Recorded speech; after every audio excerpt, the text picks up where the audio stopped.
Electric pressure washers are awesome because there's very little maintenance that needs to be done to them. But here are some things you should do to keep them running efficiently.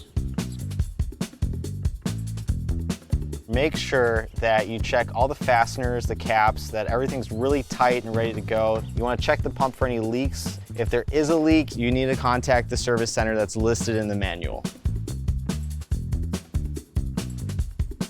It's also very important that you keep the nozzles and any attachments you have clean. You can do this by wiping off any dirt or debris off of them with a cloth. You can also use a paper clip or needle or something similar to that size to dislodge anything that might actually be stuck in the nozzle. Also, just running it under water would really help as well. One of the easiest things you can do to help maintain your pressure washer is keep the O-rings lubricated. And you want to do this by picking up some silicone grease from your local hardware store and getting a Q-tip out of your house. So grab one of those and you want to apply the lubricant onto the O-ring when you're done using your pressure washer, and definitely before you store it. Another really important thing you want to do for your pressure washer is you want to buy something called a pump protector, and it's going to help remove any mineral deposits that build up over time.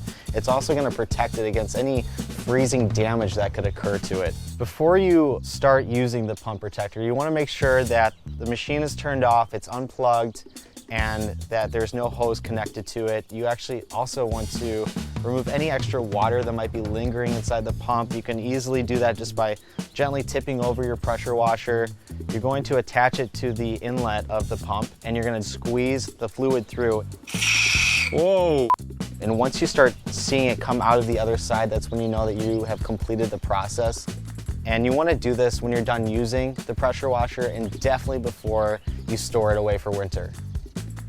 Make sure you're storing it in a dry, clean area. You want it to be completely dry. You don't want to store your pressure washer anywhere that it can be in freezing temperatures like a garage, so it'd be better to store it in your basement. So that's all you really need to do to keep this thing running efficiently. For more videos, check out familyhandyman.com.